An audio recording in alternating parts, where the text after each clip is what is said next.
Welcome to the program, Glenn. Today we are going to go into depth about the Nazi UFO deception, which I think we both believe is prevalent in this UFO field at this time of our recording. It is quite a popular subject, but I think we will go into it from a little more different perspective than most. So I'll give the word to you, Glenn, and you can make a little intro to the subject. All righty, Renee. Well, this is a subject that I am very happy to discuss and to take apart in pieces to give people a rational and factual explanation and background to this particular subject and genre that has been promoted by many in the UFO field simply because they are all too willing to accept the dogma of misinformation that is promoted out there, and there is little experience behind it to back it, so it makes it even a greater unknown.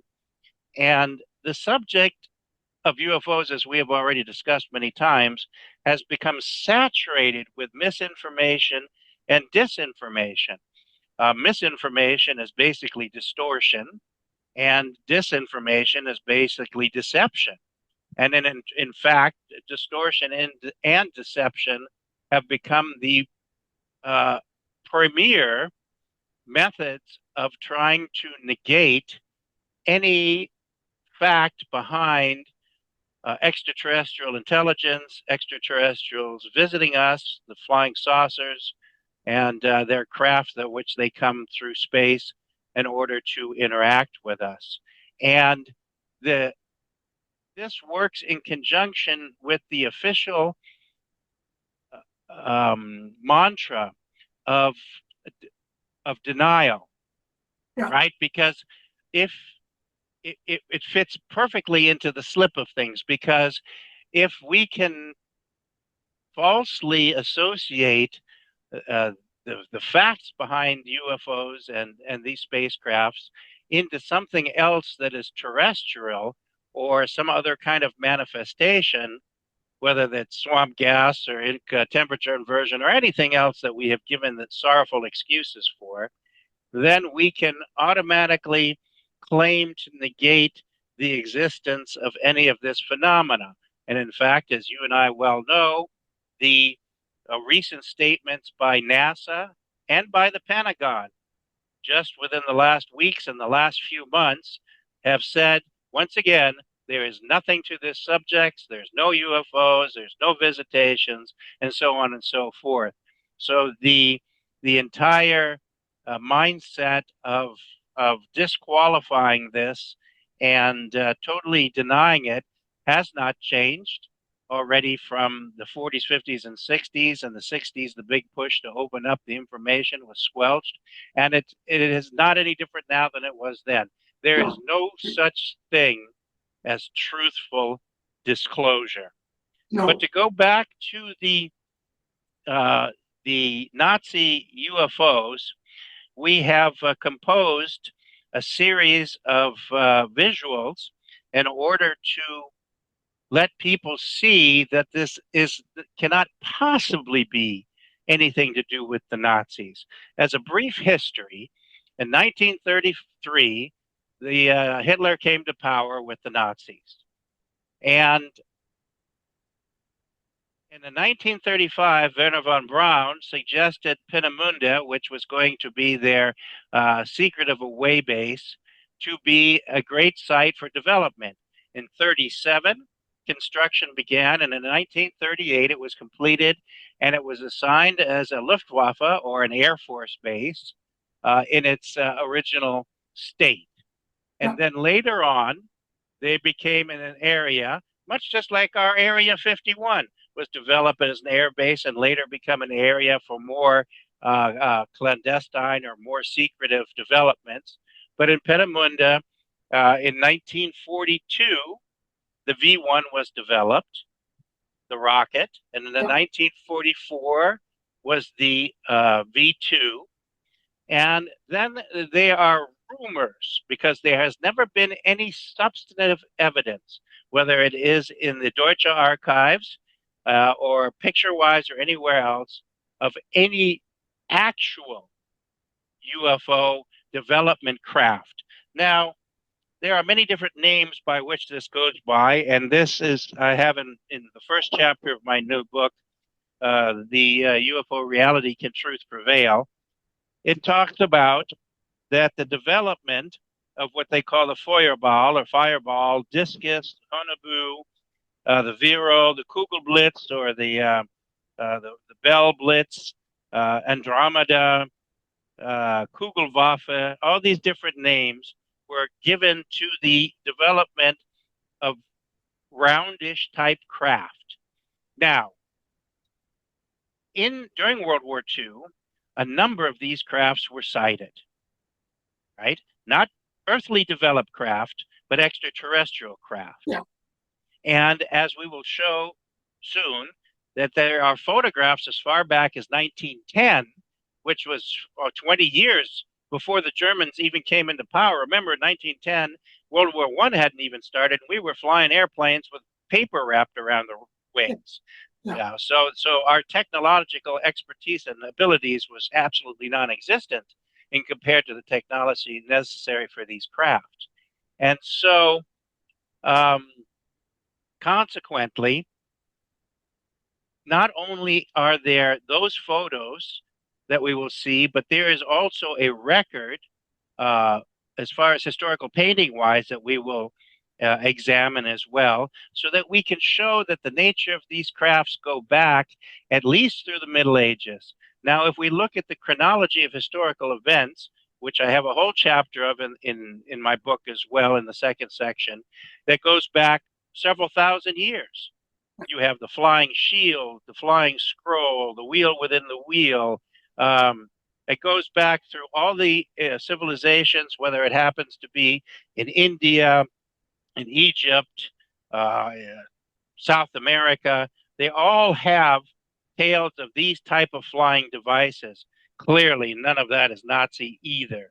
And so the contingent of those who are trying to push upon the unsuspecting public, and I call this nefarious manipulation of information in order to impose and brainwash the unsuspecting public, it shows that these crafts have been around for thousands of years and have nothing to do with the development. The Germans saw some of these craft in their skies, and they decided, well, by looking at their maneuverability and their abilities of other things as well, that perhaps it could be reproduced. This is exactly the same mentality that we have in current era. The Japanese replicate our cars and engines, and us, them, vice versa. The Chinese steal software and hardware, and everybody's stealing and replicating from everybody else. To say that a German round object is the same as an authentic UFO would be like saying, well, a VW Beetle is the same as a Rolls Royce, simply because it has a bulge to it and 4 tires. But there is absolutely no similarity other than that from that point on. And so the Germans tried to replicate it. They were not successful. Any of the tests that I have seen, and I have seen one video of a test in which this craft was developed, the developer put rotating blades on the bottom like a helicopter, but simply unclosed underneath. Well, as you know, with a helicopter, you have to have 2 sets of rotating blades, one to prevent the other side from oscillating around itself. That's why a helicopter has a tail and another set of blades. Well, this isn't possible with this particular construction of craft, and it did not fly. It got 100 feet in the air and crashed into the ground, and the test pilots were severely injured, and that was the basic outlay of that entire program. And so let's go from there, and let's do a share screen, and let's take a look here at some of the information that I am talking about. First of all, you will see here, these are from the paintings from the Middle Ages times and beyond and earlier, in which you can see that there are a number of these elliptical crafts inside the painting. And so, and this has got to be at least by now, 600-800 years old or more. Yeah. Now, the good clincher is here's one by Leonardo da Vinci. I mean, anybody who says that da Vinci was a Nazi certainly has a few screw looses upstairs in their brain, right? Yeah. So it's a circular craft, just like so many others are out there. And the lenticular type, actually. yes, Yeah. it's a very good rendition. He clearly was a man beyond his time. Yeah. Here's another picture that comes from the 1400s by Piero Franciscus, having to do with the return of religious artifact to Jerusalem. And up here in the sky, you can see the elliptical device with the dome on it. The same thing over here looks exactly like a flying saucer. And this comes from the mid 1400s. Yeah. So as we continue to look at some of this evidence, look here, a circular device with a beam of light shooting out of it. And actually, from the classical claimed abduction phenomenon where blue light, grabs people, which, that's exactly the same. Right, Yeah. right. This picture here has them lined up. Yeah. Now, the clouds do not line up in consecutive parallel venues, not only to and from each other, but sideways. But especially look at this one here. Yeah. That definitely is dome-shaped. You can zoom into the image if you want to, Glenn, just to show it a little bit clearer. Maybe you can just use your mouse wheel just to zoom in. I think you can. No, you can just actually use your mouse just to zoom in. Can you do it? Here, and just click. There you go. Exactly, yeah. There so you go. See it a little bit clear. I mean, that gives you a perfect view. Yeah, that's saucer shape. Of a saucer-shaped device. And there are different ones also in the middle, in the distance. That's right. Yeah. Numerous ones. Yeah. Here you've got one which I'm sure many people have seen with the device in the back of the painting. These are enlargements of the original insert so that you can see that definitely is not a bird or a cloud. This is a UFO extraterrestrial device. Yeah. And here, this one, I mean, speaks for itself. Here you got two objects in the sky. Here's the enlargements of them both. I mean, this alone makes the Nazi accusation totally ludicrous. Yeah. And that's the only word that can be associated to it. Yeah. Now, we talk about an observation on the moon.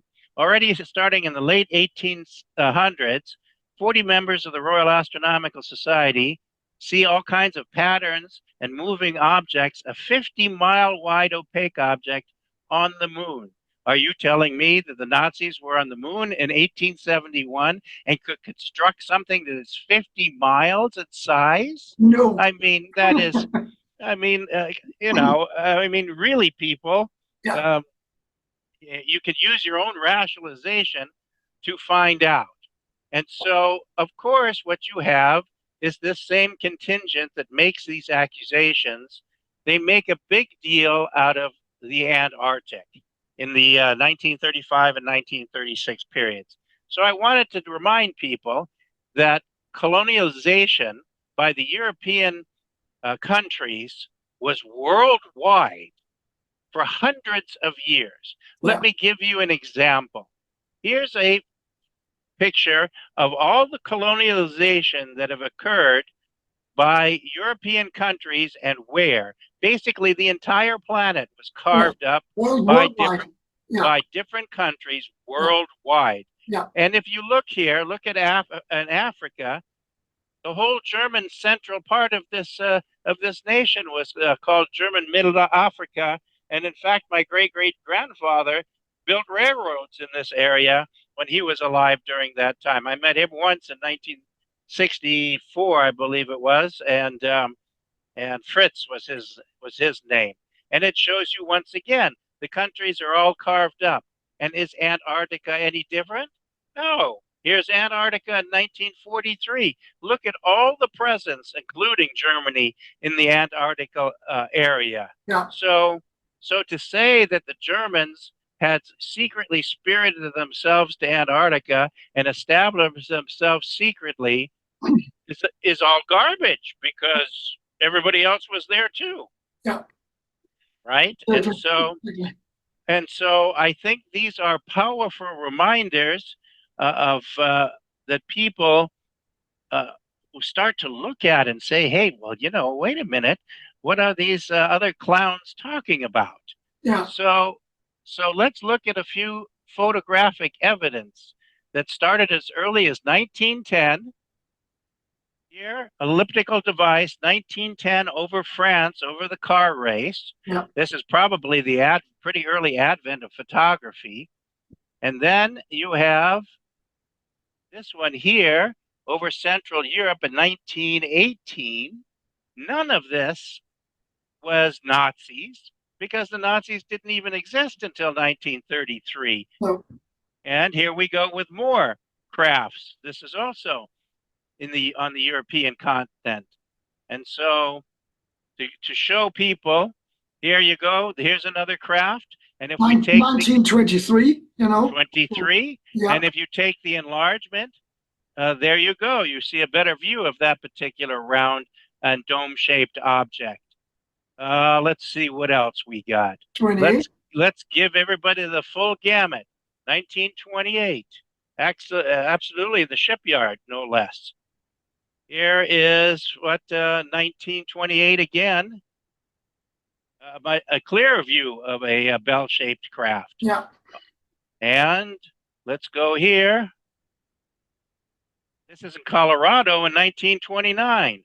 So it's not just in Europe, it's in the US, it's in South America, it's in Canada, it's everywhere. Yeah. Look at this. I mean, this is pretty defined when you look at that. It is. And so here's another one from this one here, also the United States, in 1932. Look at this ship here. You can even see the three ball condensers. Just zoom in, Glenn. Yeah. Instead of making the blow up, you can just zoom in. You can move it with the hand. Yeah. There you go. See, yeah. So that gives you a very good look at this, and to say that this is all Nazi construction flying all over the planet. They would have easily won the war hands down without a single shot fired if they could have developed this. Yeah. I mean, this is a classical bell-shaped craft, actually. That's right. You can see the cabin, you can see the dome, you can see it. Yeah, you can see it. That's right. Here's another one. Yeah. 35. I mean, that's a pretty good one, clear one too, and it shows the field around the craft as well. It does. I mean, while the Germans tried to reproduce circular craft like this one as one of their things, you can see it's nothing like that. It's actually a tank. This here particular image is actually a tank for the ground assault. It is. Mm-hmm. Yeah. And so just because something's round doesn't make it a UFO. Now, some of these look a little bit closer, but you can see things that are not on a regular flying saucer. Of course, the gun turrets are not there. You have a magnetic pole on the real one. On the real one, you do not have 3 portholes. You have sets of 4 portholes. You do not have wheel tire landing gears. So these, while they may be round, that's about as close as it gets. Yeah. And so here you have the Haunebu also, but once again, unsuccessful in its flight characteristics and development. And so consequently, it gives people an idea that just because something is round doesn't make it so. Look here, here's development in the US of something round. And that had helicopter blades on the bottom of it as well.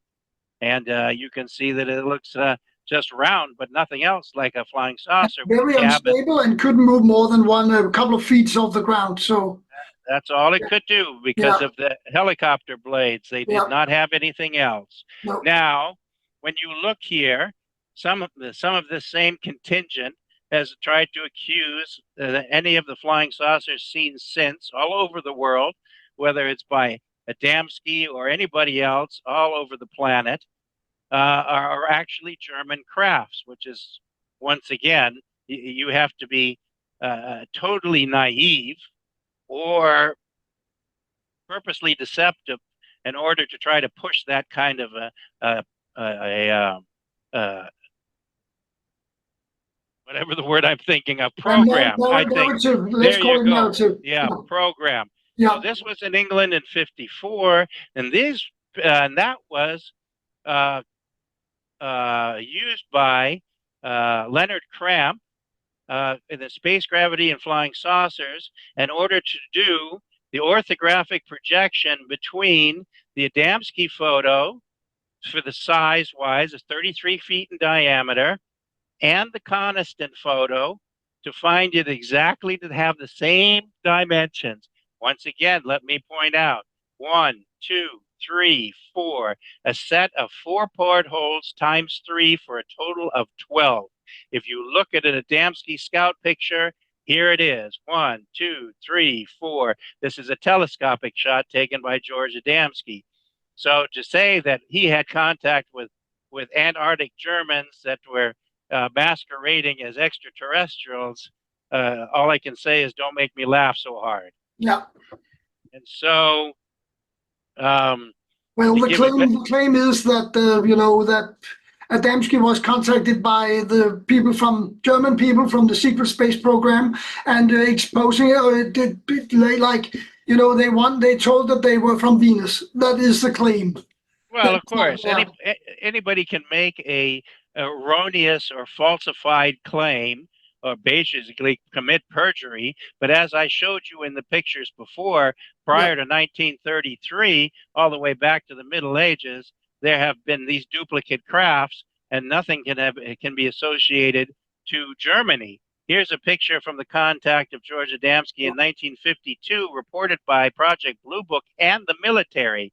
Cigar-shaped craft, multiple UFOs around it. I mean, if Germany was producing cigar-shaped craft that could orbit the planet at 120 miles, fly to the moon, and be miles in diameter and in length, I mean, I want the average person to think about that. How do you put trillions of pounds of material and payload into space and the personnel to work on it continually to build a craft of this nature with the framework of Nazi Germany? I mean, here you can see some of these craft taken by Adamski and telescope in front of the moon. And they have been reputed to be as many as 30 miles long, not only but the article from the 1871 was 50 miles. Here's another one. Multiple ones. I mean,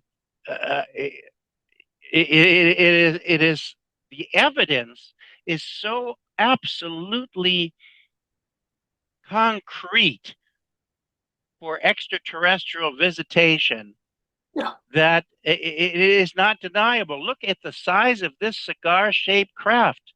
I mean, it is gigantic, enormous, at least, I would say, 10,000 feet long. Yeah. And showing the little scouts around it as well. And so here's some more of them. Another one with the smaller ones around here. These are nighttime shots, and we have daytime shots as well. Here's one through the telescope. These are not windows. No. Somebody made a mistake and told me that you could see the windows on there. No, absolutely not. This is a hull with multi-metal design. This is nothing more than the sun glinting along the surface like you would have the sun glinting off your car or aluminum surface. What you have here is magnetic rings that rotate around the hull at varying speeds and opposite directions along the distance of the hull. And the combination of that and the electromagnetic power produces the pro-gravity field and propulsion system to make it weightless and to also propel itself from A to B. And so that's one of them. Here's another one over the Southern California mountain range that was taken. You can zoom in, Glenn. You can zoom in again just to show the craft in the sky if people can't see it. Okay, very good. We'll do that. Just scroll with the scroll wheel. No, you just use the mouse again. There you go. And you can move it and with you can see 1, 2, 3, 4, 5, 6, 7, 8, 9. There's a couple more here, and there's one of them that's lit. Yeah, exactly. Here, 10 and 11, a dozen. Zoom into the one on the left, which is lying on its side. Just continue to zoom in. Yeah, you should be able to go much further. That's about as much as it's willing to do. Okay. But it shows you the craft with its full propulsional system. I mean, if the Germans could build a mothership and put 12 saucers around it and come over San Diego in broad daylight in the 1950s, we'd all be speaking German because there was no defense that we could possibly have. Here's another picture my father took over the North Atlantic of the same type of craft. This is actually part of a motion picture film, and one frame of it with the 2 saucers above it to show the same likeness. Also of a fleet of craft over Germany that we filmed out of the train. And this was shown on German national television while he was lecturing there. One craft of the newer design that has replaced the bell-shaped to a greater degree, which is the elliptical design. This is capable of going interplanetary and through deep space without the need of a mothership, where the other ones, the bell-shaped craft, require a mothership to take it from one spot to the next. And here's a closer for you all. This is a NASA picture. NASA picture of Apollo 12 with the ship right above him, elliptical ship, hanging right above the astronauts. And this picture, along with so many others, are available in my father's first book, We Discovered Alien Bases on the Moon, which came out in 1981. I revised in 1997 into Alien Bases Book 2, and that is available on eBay along with my new book that I mentioned before. But so this now is telling you and showing people that these crafts are far beyond any technological ability that we have in order to replicate and produce that. They have been tracked as fast as 20,000 miles per hour through our atmosphere by multiple military air traffic control facilities. They flew in formations of a dozen over the White House and Capitol building in July of 1952, through all over Europe and the UK in 54, and Paris and Rome and Africa and Madrid. I mean, really, people, if you think that the Nazis somehow managed to transport hundreds of billions of tons of raw material and construct in minus 40-degree weather with wind chill factors of minus 60 manufacturing plants in order to build a fleets of tens of thousands of UFOs, then all I can say is you should do some reading. Another severe misinformation that is being propagated, and this goes along in conjunction and ties into the assumption of Nazi UFOs, is that the term Nordic alien, or the association between Nordic and Aryan, ties that to the Nazis.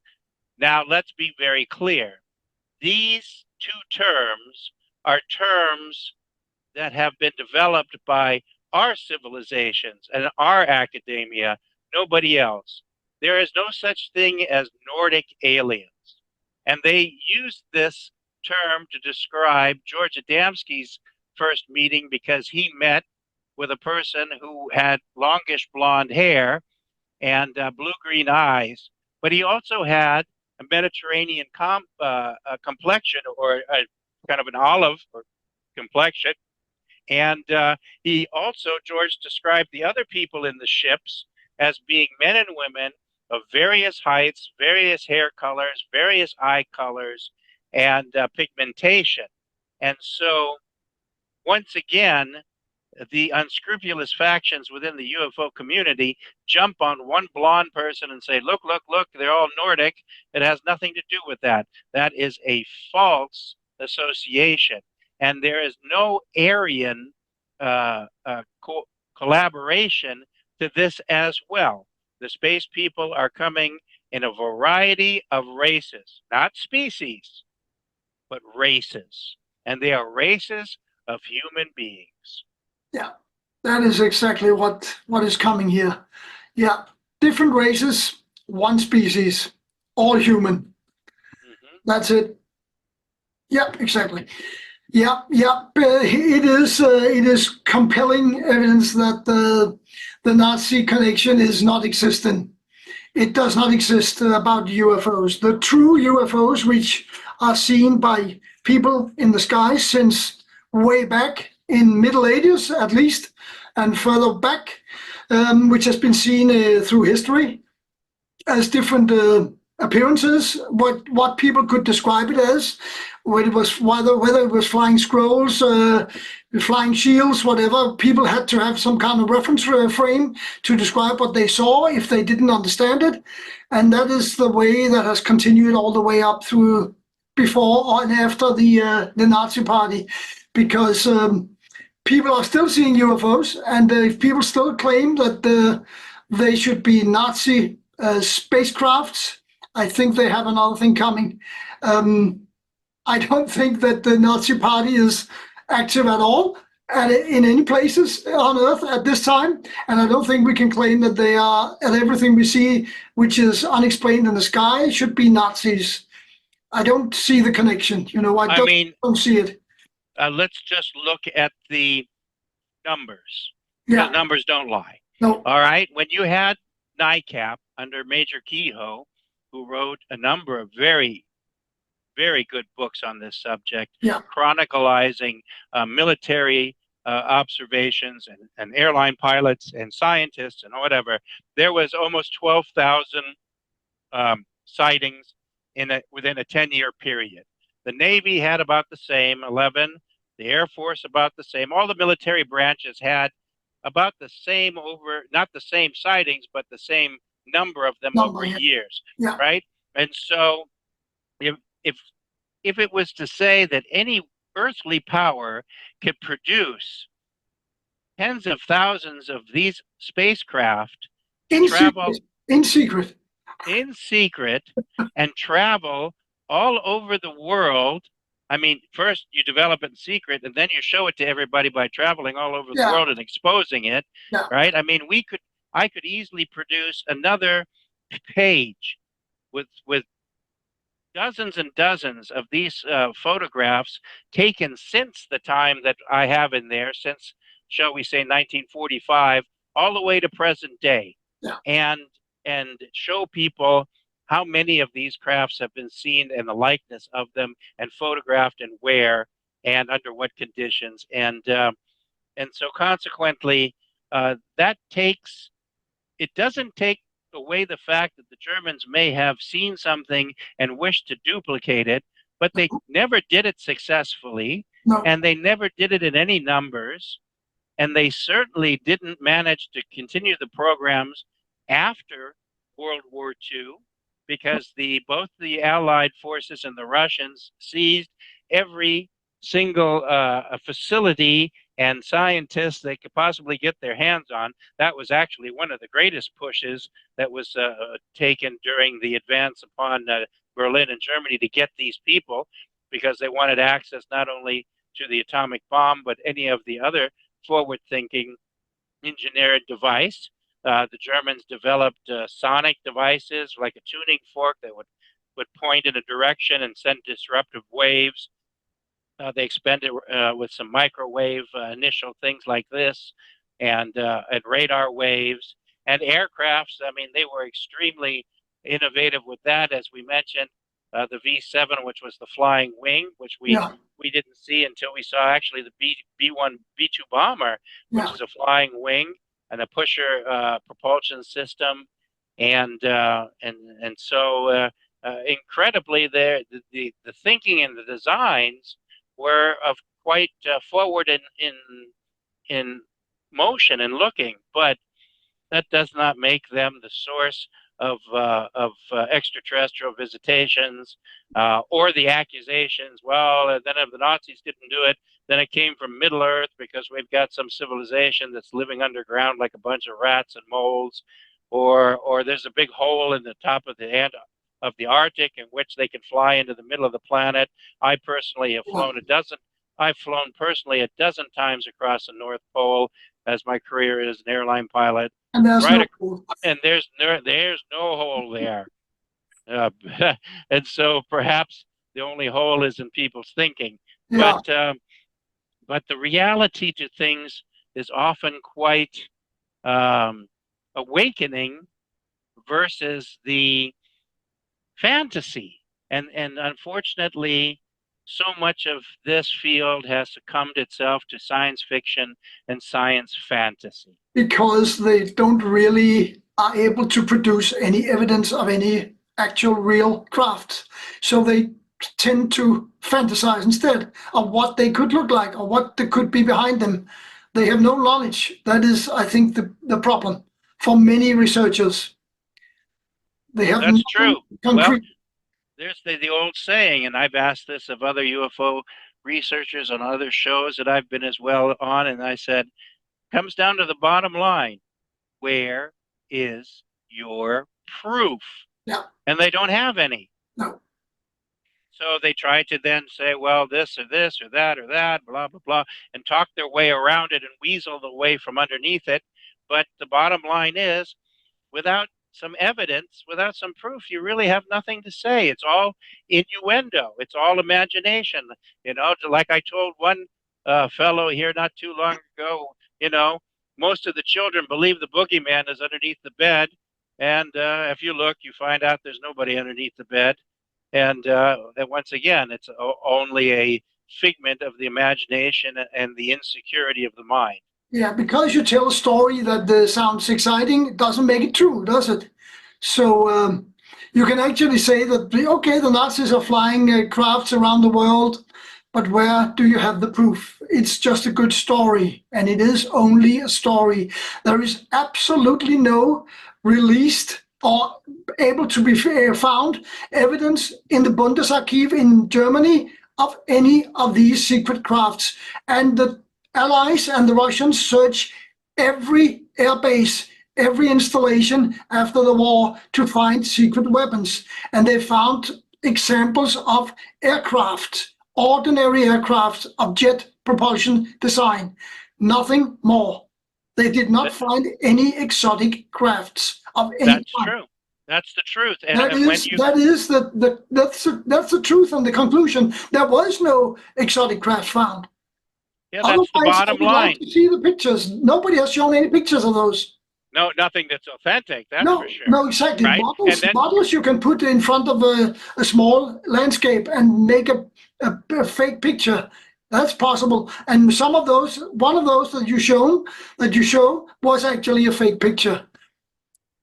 So the German one? No, I can show you that. I think it was the one where you had the one with on the ground where you showed the model and the model building set afterwards. I think you can show that again if you want to. Yeah, let me try again. The Haunebu. Let's try again and see. Yeah, I can show you that that is actually this one to the right. This one. This one? Yep. That's actually a model with small people just put up. This is not a real photo. This is actually a model. Yeah, because if you look at it, you can see that the discrepancy between size of the equipment and size of the people and things like this. This thing would have to be 100 feet or more in diameter. Yeah, something like that. Yeah. Mm-hmm.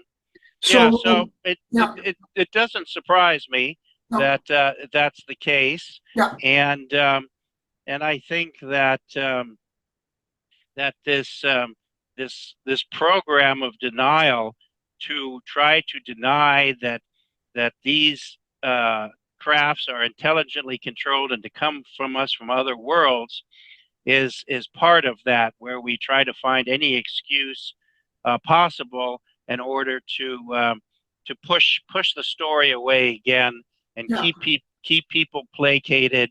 And of course there is a large contingency of people who are making a great deal of notoriety and perhaps a little bit of profit off of projecting and promoting these kind of stories, because they see something around and they jump to conclusions, and they don't do the rest of the research that is necessary to actually substantiate what they say. So my answer to people are, whether it's me or anybody else in this field, that they listen carefully and look carefully at the evidence that's presented, and then do themselves a little bit of research. And I believe then the answers will become crystal clear to them.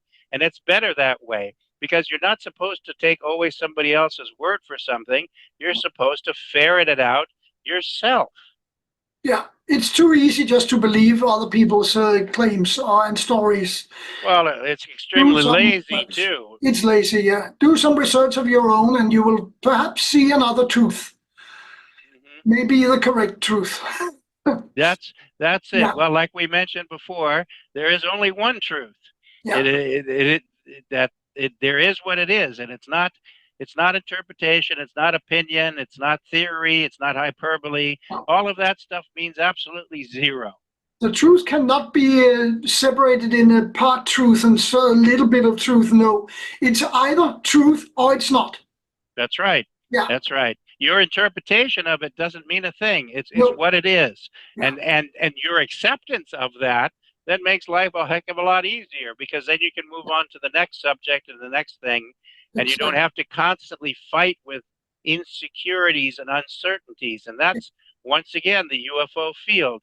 Such a bombardment of complete science fiction, fantasy, imagination, so that people will stay forever confused and forever uncertain, and they don't go to the next logical step. Yeah, exactly. That is, I think that could be our conclusion to this little part of about the Nazi conspiracy and deception. And I think that is where we end this little bit. Okay, thanks a lot, Glenn. And we will talk about another subject the next time. Okay.